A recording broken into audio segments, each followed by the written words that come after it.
Good morning and welcome to the lecture number 18 of the course Water Resource Systems, Modeling Techniques and Analysis.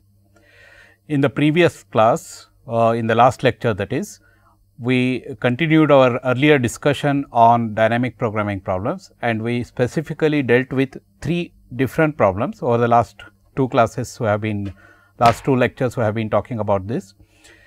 In the previous lecture, I dealt with the reservoir operation problem, where essentially we are talking about decisions to be made across time periods from one time step to another time step. You are making decisions on the releases with the state of the system defined by the storage at the beginning of the time period with the known inflow sequences Qt. And we formulated this problem as a dynamic programming problem and use the backward recursion for solving the problem. We also dealt with a numerical example, a simple numerical example containing only 4 time steps and demonstrated how we use the dynamic programming for this classical problem in water resources systems. Then we also dealt with the capacity expansion problem, where the problem is given an existing capacity. How do we plan for the expansion of the capacity in future in discrete time steps, let us say 4 time steps of 5 years each, where we are specifying the minimum required capacity at the end of each of the time step here. And this will be this is the optimal capacity expansion, so that at the end of the time horizon you meet the required capacity at that point in time. So, while this was your specified expansion of capacity, this is the optimal capacity expansion, and we formulated this also as a dynamic programming problem and use the backward recursion. Starting with the last time step, you came up to the existing capacity of the present time step. This is a problem that we solved, and then towards the end of the last lecture, I introduced the shortest route problem. Although we did not solve this problem completely, I left it to the students to solve the problem completely. The complete solution is available in the PPT slides that I will be providing along with the lecture. So, the problem here is that starting with the source node, you want to reach the destination node in the shortest route. This is a classical shortest route problem, which we can also formulate using the dynamic programming. We define each of these as stages. So, stage 1, stage 2, stage 3 etc., and then we formulated this as a forward recursion problem, where at any given stage we ask the question, if we are in this state, let us say I am in node B2, from which node in the previous stage I should have come to reach that point, such that the total distance from the source up to that point is a minimum. For the first stage, it is a trivial exercise. When you come to second stage, you ask the question, if you are in C2, whether you should have come from B1 or B2 or B3, such that the total distance covered from A to that point is a minimum. Like this, we keep on moving until we move up to the destination. And in the dynamic programming problem, once we solve for the last stage, once we obtain the solution for the last stage, you trace back the solutions and get solution at each stage. So, this is what we did in dynamic programming.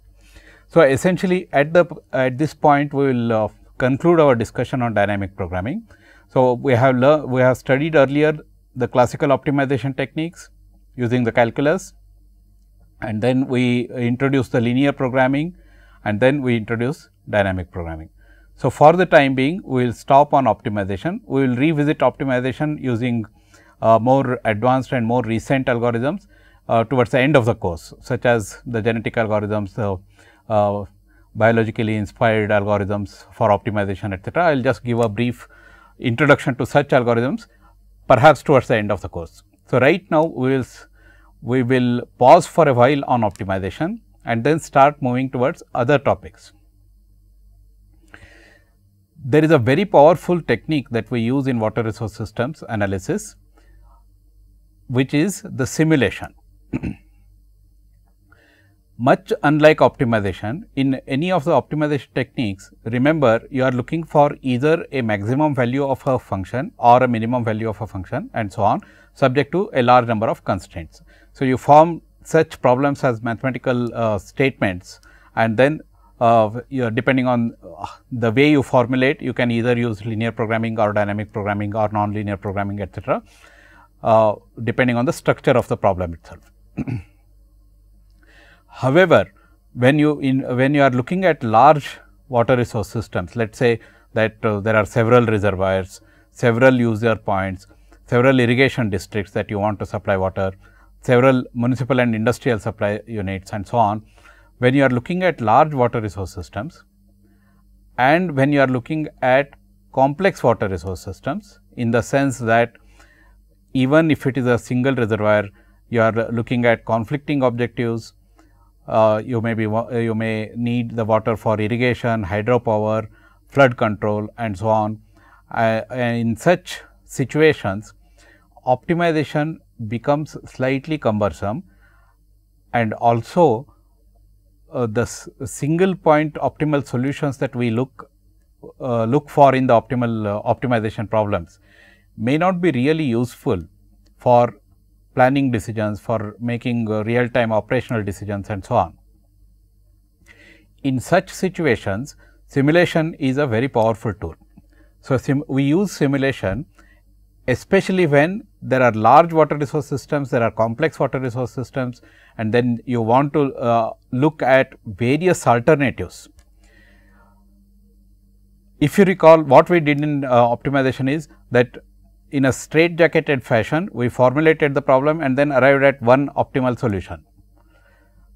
And perhaps in linear programming, you could do some sensitivity analysis and then see how the objective function is sensitive corresponding to changes in several of these parameters that we consider, for example, the right hand side of the constraint and so on. However, when you are dealing with complex water resource systems, you would like to examine several alternatives, and simulation is a powerful tool for such exercises.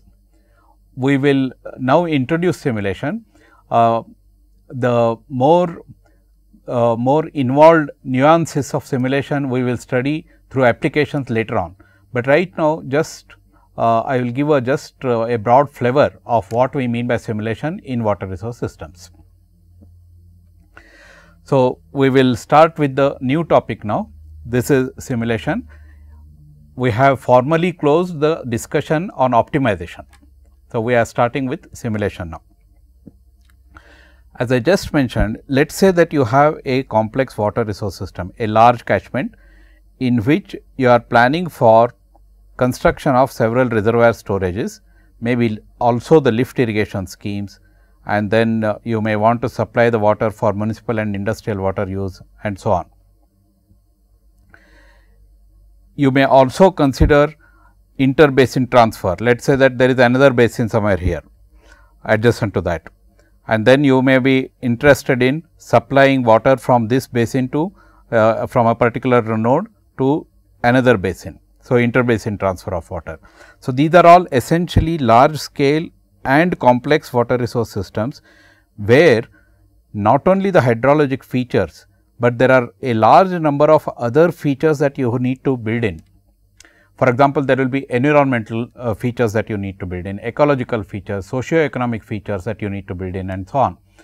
So, whenever you are looking at modeling of large water resource systems, you need to bring in large number of complexities and therefore, large amount of sophistication in as much as the models reflect reality to the best extent possible. In such situations, optimization is not always the best tool. You need to look at several alternatives with a great degree of detail, and in such situations we use simulation. So, screening of large number of alternatives is one of the major motivation for simulation. Then detailing to any desired level, I will explain it with respect to one simple example here. Let us say that you have a reservoir and then you are using this reservoir for municipal and industrial water supply. This arrow has to be on this side.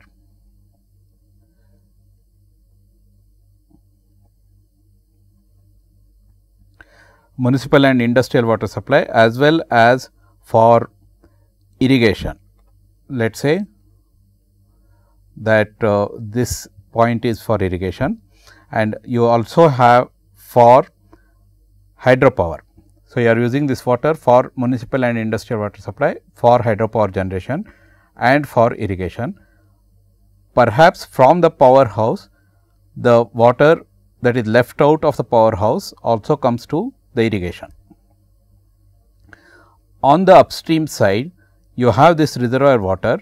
Therefore, you may be using that reservoir also for recreation. Let us say that for boating purposes, for fishing purposes and so on. In western countries, it is very common, although in India it is not so common, but it will eventually pick up, because you have a large reservoir there. It essentially it opens up other avenues of revenue, for example, recreation and so on. Then you also have flood control as one of the purposes, which means that if there is a flood wave, you will use this reservoir as a flood buffer storage for absorbing the flood storage. Now, this is a broad level of description of the system. Any component here will have its own details. Let us say that if you want to optimize this system, what you would have done? You would have lumped all of this and then called it as municipal and industrial demands at a particular time period. Similarly, irrigation demands at a particular time period, let us say 10-day time period, monthly time period and so on. Similarly, powerhouse demands, you would have put it as certain amount of water to be released for a given storage level in every time period, and then you would have put it into a optimization problem to obtain the release policies. However, you look at what is happening at the irrigation reservoir, the irrigation demand point. At the irrigation demand points, you may have several crops, and then there is a soil moisture that is involved. The soil moisture is continuously changing. There is also a rainfall that is occurring in the irrigation district or irrigated area, and there is a evapotranspiration that is taking place. You would like to put all of these components in this irrigated area when you are modeling for water resource system. Similarly, at the powerhouse, you want to relate the power generated as a function of the storage, which is continuously changing because of the release that you are making, as well as because of the inflow that is coming. And the storage, the head, that is head required for powerhouse, as well as the release required for generating a certain amount of power, they are all related in a nonlinear fashion, and you would like to include such relationships. Similarly, at the flood control, you may perhaps want to use the routing procedure, flood routing procedure, both the channel flood routing as well as the reservoir routing, to examine what happens with respect to the flood. So, all of these complexities in great detail you want to put it into a mathematical model. In such situations, simulation becomes extremely handy tool. So, detailing to any degree desired, any desirable degree, you can include in simulation, because you are not putting it in a hard optimization type of problem, mathematical problem. So, you are simply trying to mimic the way the system behaves for given input and for given system design. So, in the simulation, we are not looking for optimal solution straight away. We are simply looking at how the system behaves for a given set of conditions, that is all. We are putting all the details and then saying that the system will behave or perform in such and such a fashion if the inputs are like this, and if our operating policy is like this, and so on. So, that you can examine several alternatives. We specify the operating policy. If you are talking about reservoir systems, you say that if my reservoir storage is so much, the typical rule curves is what we use for reservoir operation. we adopt the rule curves and then operate the policy, operate the reservoirs. And therefore, the operating policy is pre-specified, and as I said, detailing is possible. And even very large simulation packages, simulation programs, for example, large systems like Narmada River reservoir system, the Mekong reservoir system, the Ganga Basin simulation model, and so on. So, large reservoir systems, large river basins with several complexities can be very elegantly formulated as simulation problems and can be very easily handled with the available computers today. And therefore, simulation as a first step of screening out the alternatives is a very powerful tool, and we will see what we do in simulation through a simple example subsequently. So, let us say that in a water resource system, you may have stream flow and other sequences. For example, the demand sequences may be known, the rainfall sequences may be known, how the soil moisture behaves, what are the cropping patterns, and so on. All of these are known. Then you also have demand and economic data.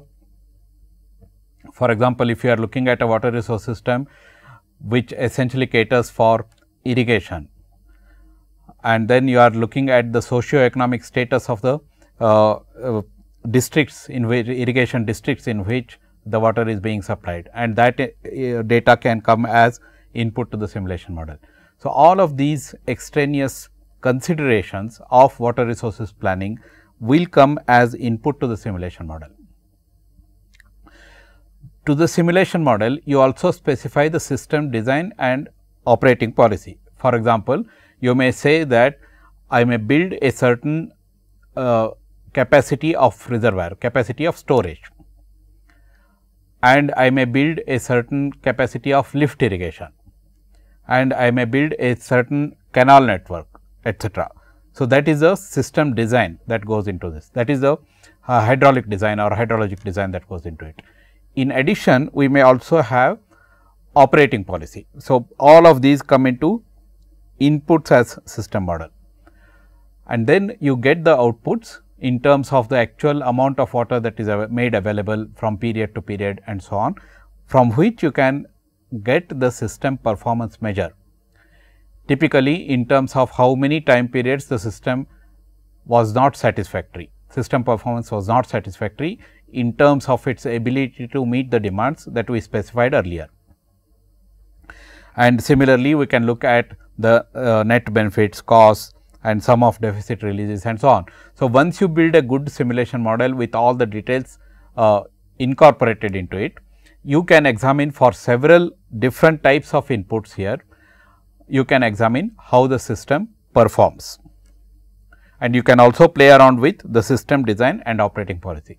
Once this simulation model is built correctly to reflect the real features of the system, features of the real system, then you can play around with all of these inputs and then obtain the associated performances of the system. So, this is what we typically do in simulation. When we come to perhaps large scale reservoir systems, etc., which I will deal with in the towards the end of this course, you will appreciate more the use of simulation vis-a-vis optimization. We will take a very simple example, classroom example, to drive home the point of what we mean by simulation. Let us say that you have a reservoir capacity of 10 units and there is a inflow that is specified. There is a target release of 6, which means that you want to maintain a release of 6 units every time period. We use what is called as a standard operating policy. This SOP stands for standard operating policy, which means what? It does not look at what is likely to happen in other time periods. It will simply look at this current time period. By time period, remember, we mean either let us say 10-day interval, 1 month interval, seasonal interval and so on. for which we are making the decisions. It says if the amount of water available is adequate to meet the demand, you meet the demand to the full extent. If the water available is less than the total demand, you release all the amount that is available to meet the demand to the best extent possible, which means let us say that 6 is my target release. Every time period I have to meet an amount of 6 units. If the water available, which is S plus Q, the storage plus the inflow during that time period, is less than 6 units, here if S plus Q is less than 6 units, you release all the amount of water available. So, this release will be equal to what is available. If S plus Q, which is the amount of water available, is more than 6 units, you release 6 units and start building the storage. So, it was the target is 6, you are getting inflow here and there was the initial storage. If the storage plus the inflow is less than 6 units, you empty the reservoir. So, in this period here during this situation, the reservoir will be always empty after the release. Once your storage plus inflow exceeds 6 units, then you are releasing 6 units, you keep releasing only 6 units and the remaining things you start building up the storage. So, this phase here is the filling phase. That is, during this period, this phase where the S plus Q is between 6 and 16 units, the reservoir starts filling. So, you are continuously making the release of 6 and also you are building up the storage. Once the storage reaches full level, which is capacity of 10 units, once it reaches 10 units at this point, what you do is you allow for the spill as well as the 6 units, which means the release will keep on increasing like this. Let us say 17, then release will be 6 plus 1 unit. That means, you are maintaining the storage at 10 and then releasing whatever is excess. So, this is the place where the spill occurs. So, this is the reservoir empty phase, this is the filling phase and this is the spill phase, spill or overflow phase. Now, this simple operation we will try to simulate now. How do we simulate? If we have a sequence of inflows given, let us say that we have 10 time periods or 12 time periods etcetera, for which the inflows are known and you have the capacity that is known and you have the target release that is also known. Let us try to simulate such a simple system. And for this example, we will ignore losses. How to account for evaporation and seepage losses etcetera, which are storage dependent losses, we will cover maybe in the next class or something, where we are talking about reservoir systems specifically. Here I am talking about simulation in a general sense. So, this can be done with a very simple spreadsheet type of program like Microsoft Excel or something. You have 20 time periods, let us say t is equal to 1, 2, 3 etcetera up to 20 time periods. We start with an initial storage, the inflow sequence is known. So, the inflow sequence is given and target release is given. So, target release is 6.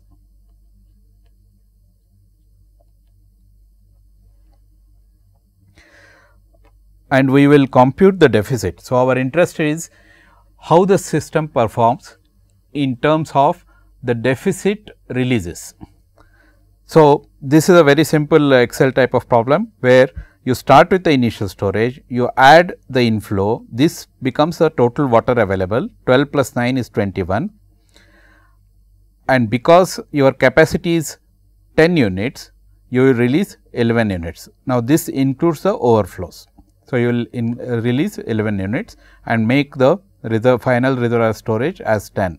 How do we get the final reservoir storage? 9 plus 12 minus 11, 21 minus 11, 10. Remember, this should not be more than 10, because 10 is your capacity, and therefore, deficit is 0. Whenever the release is more than the target release, the deficit will be 0. We calculate the deficit only when the release is less than 6. Then this storage, final storage, becomes the initial storage for the next time period. Then you have the inflow 11, so 21, again you release 11, you make the storage to be 10, this 10 comes here, again the deficit is 0 because the release is more than the, then this 10 comes here as the initial storage, and then this is the inflow that is given 12 plus 10, you maintain the final storage to be 10, therefore, release 12, again deficit is 0, and so on. Like this you keep on going. Then the inflow starts decreasing. Now, this is the excess flow period and this is the deficit flow period. Let us say what happens in the next time period. Although you started with the full storage, your release, your inflow is 5, and therefore, you are still able to maintain a release of 6, final storage will be 9. Like this you keep on going, you maintain 6 as long as your availability is more than 6, 7 plus 2 is 6. Here you end up with a storage of 3, and that 3 becomes the initial storage for the next time period. The inflow is small, 3 plus 1 is 4, and therefore, you release all the 4 units. So, whatever is storage plus inflow you release, because your policy is to meet the demand to the best extent possible. Of course, this is not a good policy, but this is a standard policy. We will see how the system performs in this. You released all the 4, and therefore, you ended up with a 0 storage, and this 0 storage comes as initial storage, and then you release all the 3, again 0, again you release all the 5, again 0. Now, again the inflow picks up 8, but you do not release 8 now, you release only 6 because 6 is the target storage. Like this you keep on simulating until all the time periods. These are the other flows up to 10 I have shown here, 11 to 20 these are the flows. You please complete this as an exercise and then compute the total deficit. So, total deficit that you get out of 20 time periods is 18 units of deficit occurs if you operate the system like this. So, I will write here because in your screen you may not get this. So, let me write here total deficit is 18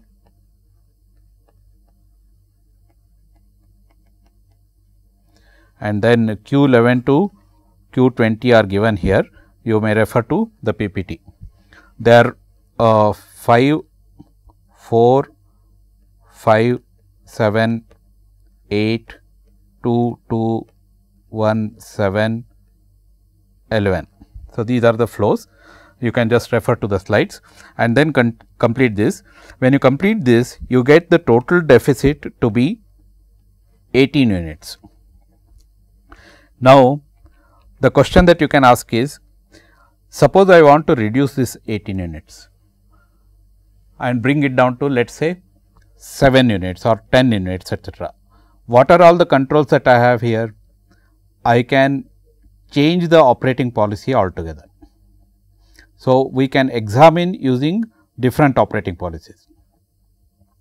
You can also examine by increasing the storage capacity. Let us say that I had a reservoir capacity of 10, if I make it 15, what happens to the deficit storage and so on.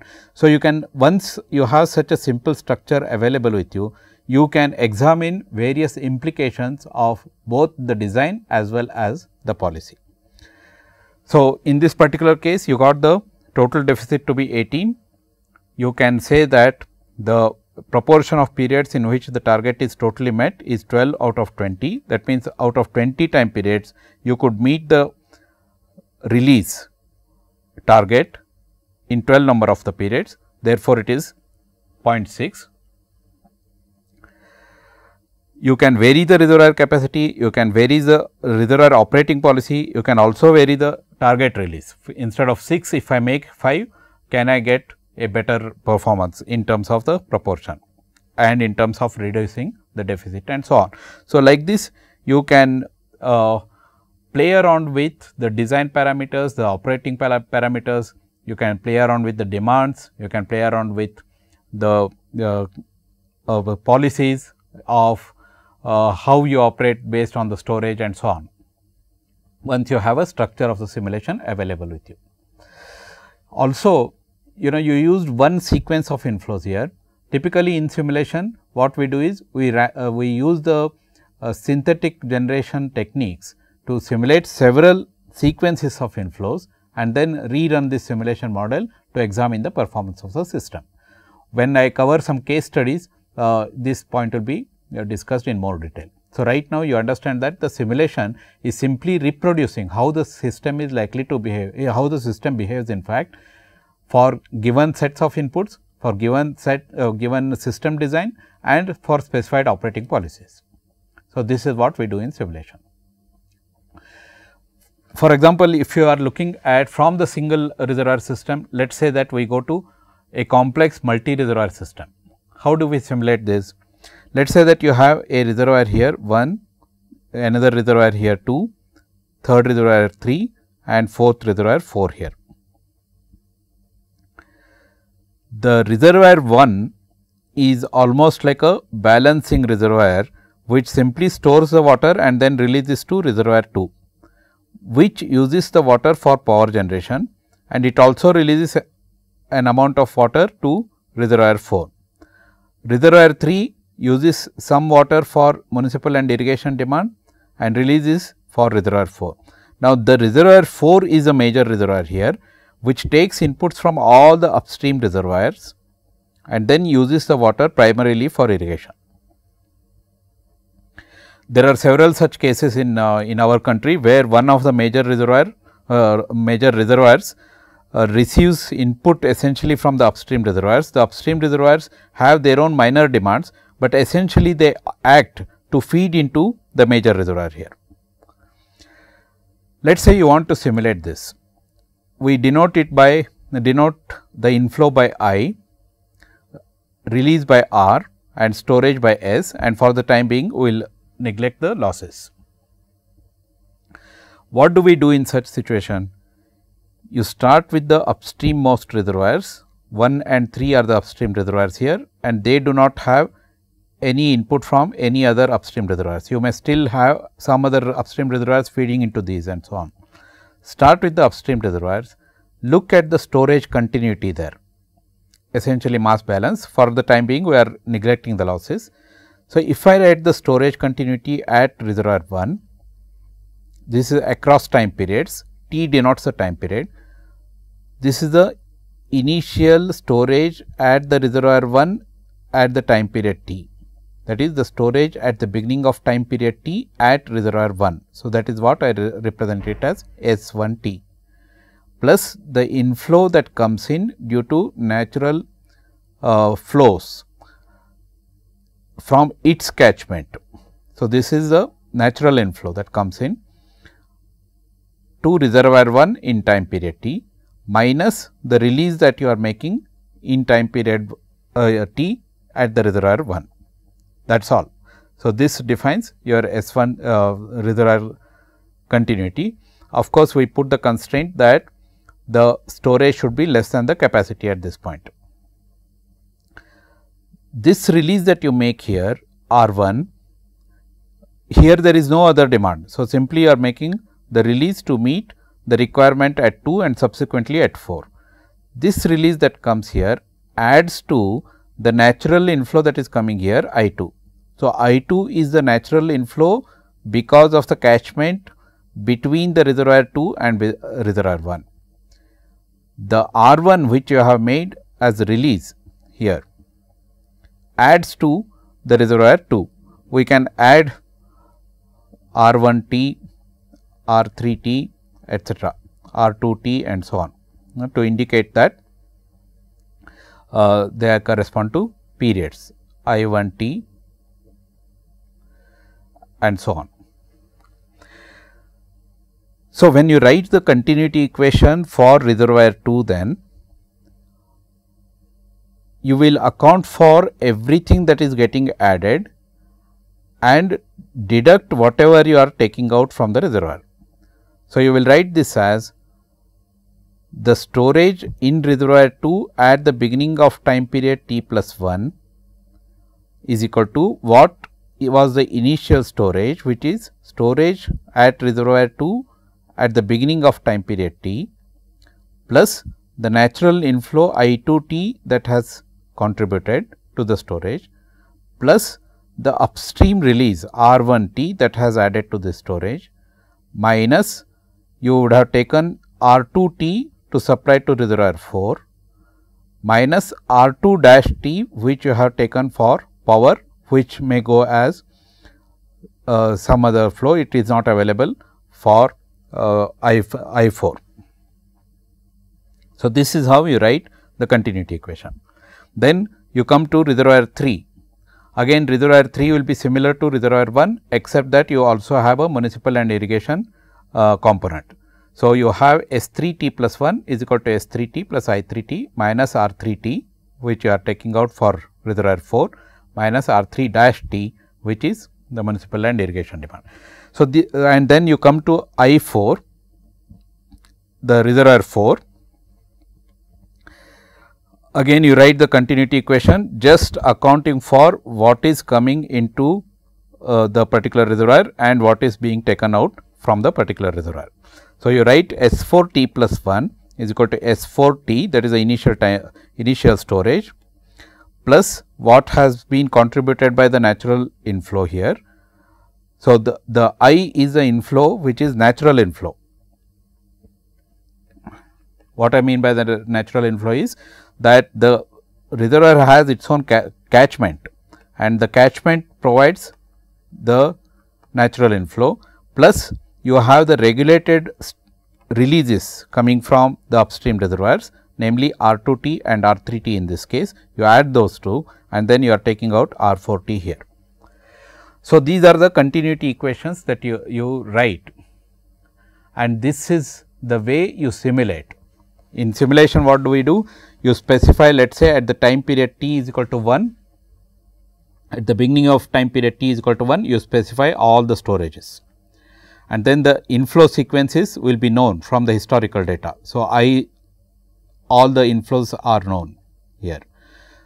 Then you specify an operating policy. Let us say that this reservoir will only operate based on its own storage and the inflow, and then it makes a release, and so on. You specify the operating policies like we did in the previous example.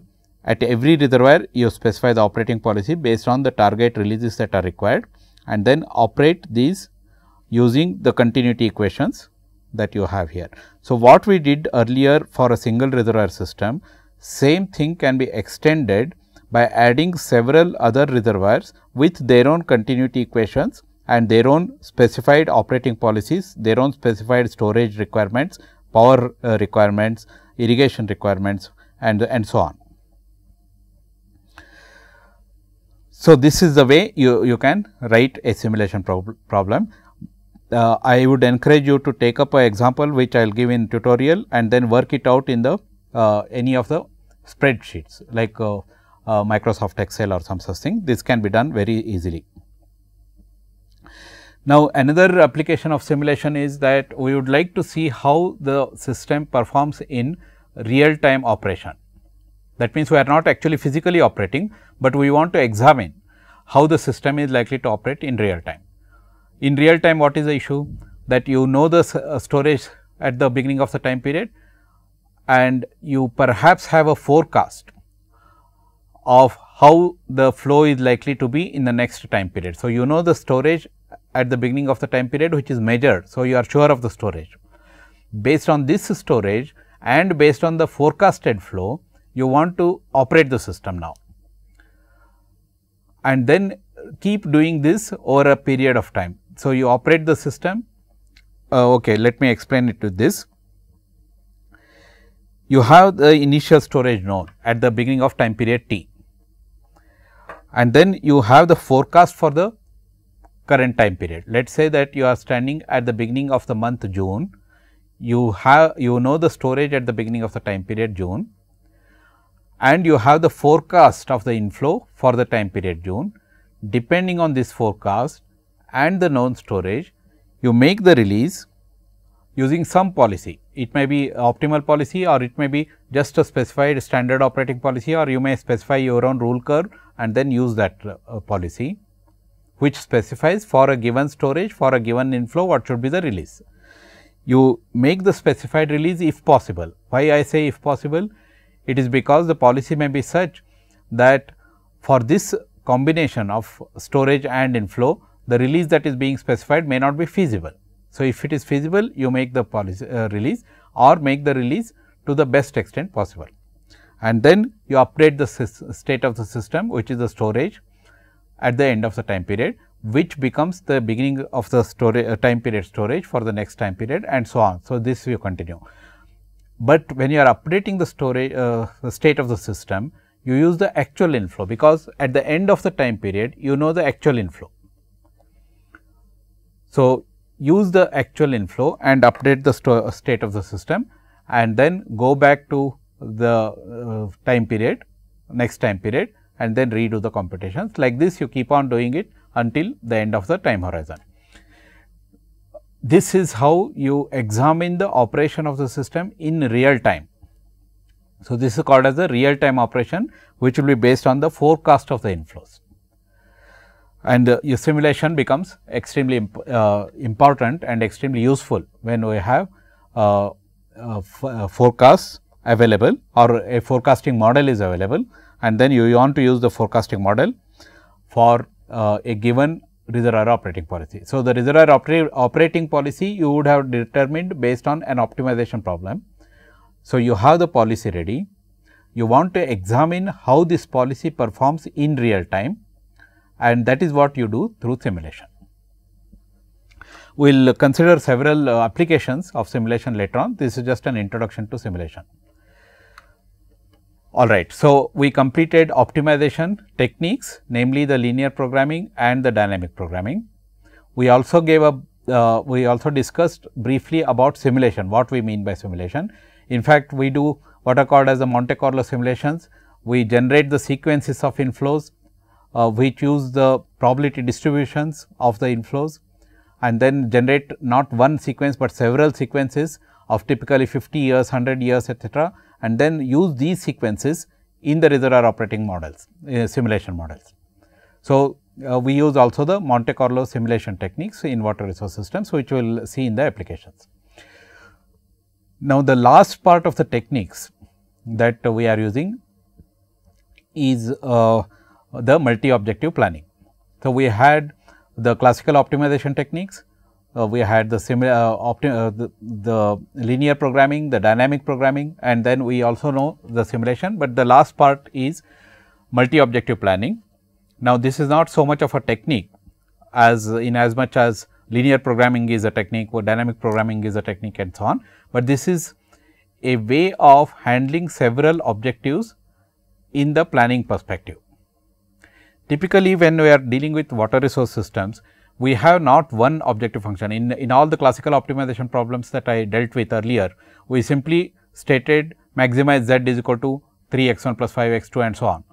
But when you deal with real water resource systems, you will not have one objective, you will have several objectives.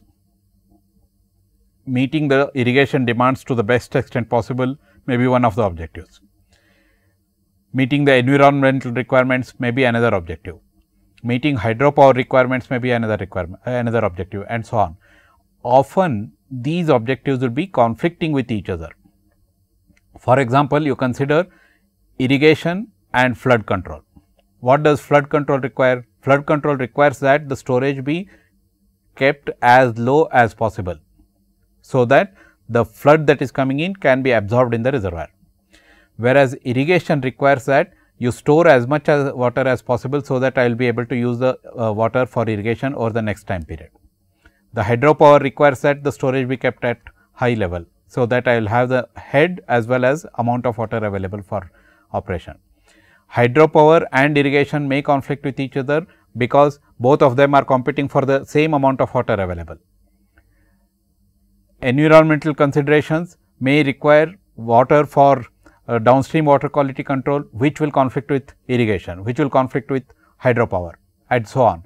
So, typically in a large water resource systems, there is not one objective, one straightforward straight-jacketed kind of approach that is possible. You will have to consider several players, each with their own objectives, and these objectives will be conflicting with each other, and therefore, we need to go for what is called as multi-objective planning in water resources, and there are very nice techniques available for multi-objective planning. We will just go through some of the techniques. So, because the objectives conflict with each other, we will not be looking at a single optimal solution. Instead, what we will be looking at is a best compromise solution, and this is where we introduce the concept of non-inferior or Pareto optimal solutions. So, the Pareto optimal solution, we will understand it like this. Let us say there are two objectives.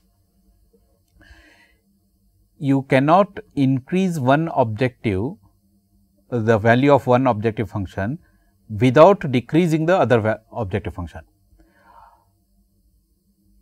Let us say that you are talking about irrigation and hydropower. The Pareto optimal range, solution range, is that particular range of solutions where any increase in one of the objectives, let us say the irrigation objective, is not possible without decreasing the value of the other objective function. In that case, it is a hydropower. So, this range is called as the Pareto optimal range or the non-inferior range of solutions, and this is a very important concept when we are talking about multi-objective optimization. So, first we have to identify the non-inferior range. Remember, multi-objective planning will not have a single optimal solution. You need to generate a range of solutions, and you need to generate trade-offs between different objectives. That means, if I bring down one of the objectives, how the other objective is likely to increase. So, this is the type of questions that we ask in multi-objective optimization. So, there is no optimal solution to a multi-objective problem. We determine the non-inferior set and get the best solution out of this. It is called as the best compromise solution, or in some terms it is called as the perfect solution. It is not an optimal solution. It is not a mathematically optimal solution. It is just called as the best solution or best compromise solution, or in fact, it is also called as a perfect solution. Let us say that you have two objective functions, both are to be maximized. You have z1 and z2, both are functions of the same decision variable x, and z1 is like this and z2 is like this. For any value less than x1, for any value of x less than x1, you can keep on increasing z1 without affecting the value of z2. z2 is not even existent below x1. Therefore, this range can be left out for identifying non-inferior solution. So, this does not come under non-inferior solution. You look at this range now. Beyond x2, neither z1 nor z2 can be increased. So, x2, beyond x2 you can leave out. What is left is x1 and x2. So, the range between x1 and x2 you see here. In this range you can keep on increasing z2, the objective function z2, but as you keep increasing z2, z1 will start coming down up to z2 reaching its maximum value. So, this is the range that provides the range of non-inferior solutions, non-inferior or Pareto optimal solutions. So, we need to focus on this particular range when we are dealing with multi-objective optimization. So, the first thing that we do is to identify the non-inferior range and then look at all the possible solutions here.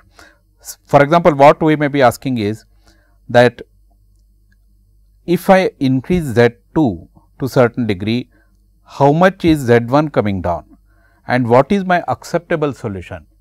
I may place a lower bound on Z1 and start increasing Z2, or I may put weightages on both Z1 and Z2 and then look at best compromise solutions, or I may put a target for both these objective functions and try to minimize the deficits in the targets and so on. So, there are several ways of doing this.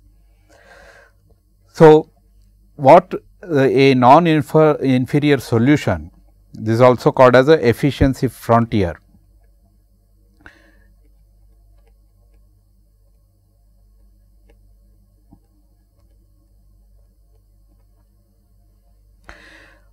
Does is it provides a trade off between the objective function Z1 and Z2, objective Z1 and Z2 in the case of two objectives. As you can see here, as Z1 increases, Z2 decreases, and similarly as Z2 increases, Z1 decreases and so on.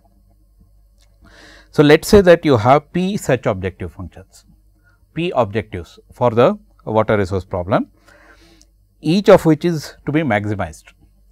Let us say that you want to maximize hydropower, you want to maximize crop yield because of irrigation, you want to maximize the flood control storage, you want to also maximize the recreation benefits and so on. So, you may have several such objective functions, each of which is to be optimized, each of which is to be maximized in fact. So, we denote this as Zj of x, where x is a vector of decision variables x1, x2 etcetera. Like I showed in the previous case, you may have this is a single variable problem, but you may have several such variables. So, x is a vector of decision variables. Then we write the multi-objective problem as, we will write this as multi-objective problem. We write this as maximize Z1x, comma Z2x, comma etcetera Zp of x, which means all of these objective functions we want to maximize subject to the set of constraints Gj of x less than or equal to Bi. So, you may have a m constraints. Remember, this set of constraints that we are writing will be common to any of these objective functions, because these are system generated constraints, which means that let us say that you may have a certain constraint on the land availability, you may have certain constraints on the type of crops to be grown, you may have certain constraints on the hydropower maximum capacity and so on. So, these are all system constraints, and no matter what is your objective function, all these constraints must be satisfied. So, we do what is called, we use this multi-objective planning for what are called as the plan formulations. You generate a set of non-inferior solutions by using one of the approaches, and the most commonly used approaches are the weighting approach and the constraint approach. In weighting method, what we do is, let us say you have 2 or 3 different objective functions. Based on our judgment or based on involvement of the so called stakeholders, we assign weights to each of the objective functions. Let us say between drinking water and irrigation you are talking about. Drinking water has to get a higher priority, especially in countries like ours, where the drinking water supply has to take a higher priority. So, we attach a much higher weightage to the drinking water supply or the municipal and industrial supply compared to irrigation. But when you are talking about a trade off between irrigation and hydropower, you may assign a higher weightage to irrigation and a lower weightage to hydropower. So, like this, when you have different objective functions, you assign weights W1, W2, W3 etcetera to each of the objective functions Z1, Z2, Z3 etcetera. And then you solve the optimization problem. That means, there were p objective functions, you now assign weights and convert that into one single objective function, and you have the set of constraints and you solve the objective optimization problem. In the constraint method, what we do is, we maximize in the maximization problem, we maximize one of the objective functions subject to a lower limit on all the other objective functions, which means that we place a constraint on all the other objective functions and maximize maximize one of the objective functions. So, these are the two most popularly used, most commonly used methods of methods in multi-objective planning. We will continue the discussion in the next class and perhaps look at problems associated, numerical examples associated with both of these methods. So, essentially in today's class, we covered simulation and we dealt with a simple problem of reservoir operation, simulation of reservoir operation. And we also mentioned that simulation is a powerful technique, especially when we want to include large number of details and we want to examine several alternatives in complex water resource systems, where optimization will not become a good tool to use. In fact, in many of the water resource systems, we first build for water resource systems analysis problems, we first build a good simulation problem. Simulation models always give a good insight into how the system is behaving. And then using the simulation, using the knowledge that you gain of the system out of the simulation, perhaps you can look at the optimal solutions. So, simulation is always a good tool to use for complex water resource systems. Then we went on to introduce the multi-objective problem. Essentially, in water resource systems, you have not one objective, but several objectives often conflicting with each other. And we introduced the concept of non-inferior solution or the Pareto optimal solution. And in the next class, we will start with the weighting method and the constraint method of solving the multi-objective problems. Thank you for your attention.